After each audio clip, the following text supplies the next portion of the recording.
How Starbucks built a coffee empire worth billions. Imagine walking through almost any major city in the world. New York, London, Tokyo, Mumbai, Dubai. There is a good chance that somewhere nearby, you will see a familiar green logo. A logo recognized by millions. A company that transformed an ordinary beverage into a global lifestyle brand. This is the incredible story of Starbucks. And it all began with a simple idea: selling high-quality coffee beans. The Starbucks story starts in Seattle, Washington, in the year 1971. Three friends, Jerry Baldwin, Zev Siegel, and Gordon Boker, shared a passion for fine coffee. At that time, America was very different. Most Americans drank instant coffee or low-quality supermarket coffee. The idea of gourmet coffee was almost unheard of. The three founders believed people deserved better. So they opened a small store in Seattle's historic Pike Place Market. Interestingly, the original Starbucks did not sell brewed coffee. It only sold premium coffee beans, tea, and coffee-making equipment. Customers bought beans and prepared coffee at home. The founders named their company Starbucks after a character from the famous novel Moby Dick.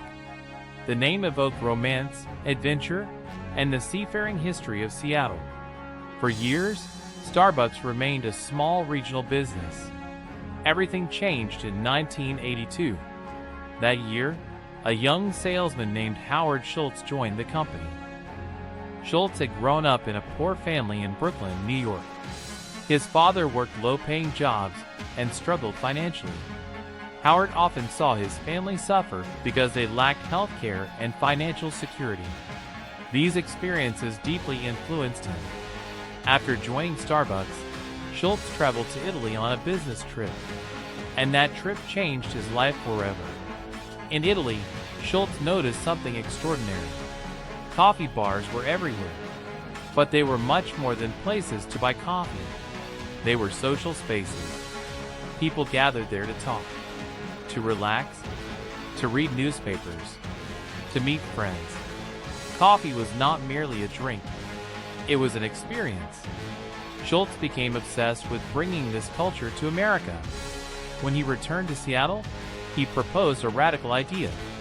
Starbucks should begin serving freshly brewed espresso beverages. The founders disagreed. They wanted to continue selling only beans. Frustrated, Schultz left Starbucks in 1985 and started his own coffee company called Il Giornale. His coffee shops quickly became successful. Then an unexpected opportunity appeared. In 1987, the original Starbucks owners decided to sell the company. Schultz immediately saw his chance. But there was a problem. He did not have enough money. He needed millions of dollars. Schultz spent months meeting investors. Many rejected him. In fact, according to Schultz, more than 200 investors said no. But he refused to give up. Finally, he raised the necessary funds and purchased Starbucks for approximately $3.8 million. Few people realized it at the time. But this acquisition would eventually create one of the world's most valuable brands. Schultz had a clear vision. He wanted Starbucks to become what he called the third place. The first place is home. The second place is work. And Starbucks would become the third place. A welcoming environment where people could gather, relax, and feel comfortable. This idea transformed everything. Starbucks stores featured comfortable chairs, warm lighting, relaxing music, friendly baristas. Customers were encouraged to stay. This was revolutionary. Most food businesses wanted customers to leave quickly. Starbucks wanted them to stay longer. The company expanded rapidly. By the early 1990s, Starbucks was opening new stores at an astonishing pace. In 1992, Starbucks went public on the stock market. The IPO was a massive success. Investors loved the company's growth story. The expansion accelerated. Soon Starbucks stores appeared throughout America. Then internationally, the company entered Japan in 1996. Europe followed. China followed. One country after another embraced the Starbucks experience. But Starbucks was not simply selling coffee. It was selling status, lifestyle, comfort, identity.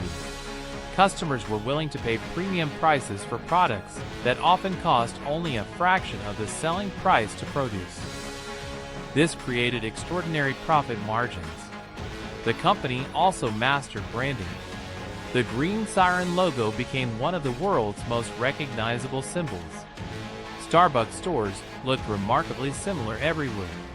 Whether a customer entered a Starbucks in Seattle or Shanghai, the experience felt familiar. Consistency became a competitive advantage. Starbucks also continuously innovated.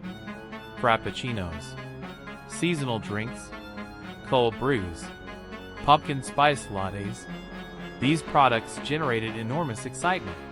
The pumpkin spice latte alone became a cultural phenomenon. Limited-time offerings encouraged repeat visits and increased sales. Another key strength was customer loyalty. Starbucks launched one of the world's most successful rewards programs. Customers earned points with every purchase. These points encouraged frequent visits. Today, millions of customers use the Starbucks app regularly. The app not only increases convenience, it also provides Starbucks with incredibly valuable customer data. However, Starbucks' journey has not always been smooth. During the 2008 financial crisis, the company faced serious difficulties. Growth had become too aggressive. Stores were opening everywhere. Many locations cannibalized sales from nearby stores. Customer experience suffered. Profits declined. Howard Schultz returned as CEO. He made painful decisions. Hundreds of underperforming stores were closed. Operations were improved. Employee training was strengthened. Remarkably, Schultz even temporarily closed thousands of stores for barista retraining.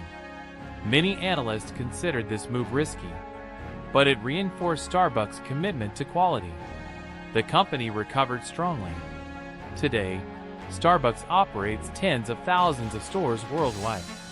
Its market value has reached tens of billions of dollars. And every day, millions of customers purchase Starbucks beverages. So what lessons can entrepreneurs learn from Starbucks? First, never underestimate the power of experience. People often buy emotions, not products. Second, persistence matters. Howard Schultz faced hundreds of rejections before succeeding. Third, a strong brand can create enormous value. But Starbucks' ambitions did not stop with America and Europe. The company had its eyes on an even bigger prize: China. At first, many experts were skeptical. After all, China has one of the oldest tea-drinking cultures in the world. For thousands of years, tea had been deeply embedded in Chinese society. Why would people in China suddenly start paying premium prices for coffee? Many believed Starbucks would struggle. But Howard Schultz saw things differently. He did not view Starbucks as merely a coffee company. He viewed it as a lifestyle brand. And once again, that perspective changed everything. Instead of competing directly with tea, Starbucks focused on creating an experience. Beautiful stores, comfortable seating, free Wi-Fi, a sophisticated atmosphere. For many young Chinese professionals, visiting Starbucks became a symbol of modern urban life. Business meetings were held there. Students gathered there to study. Friends met there to socialize. Slowly but steadily, Starbucks became immensely popular. Today, China represents one of Starbucks' largest and fastest-growing markets. The company now operates thousands of stores across the country and continues to expand aggressively. In many ways, China may eventually become even more important to Starbucks than the United States. Another area where Starbucks demonstrated remarkable foresight was technology. Many traditional retailers struggled to adapt to the digital age. Starbucks, however, embraced technology early.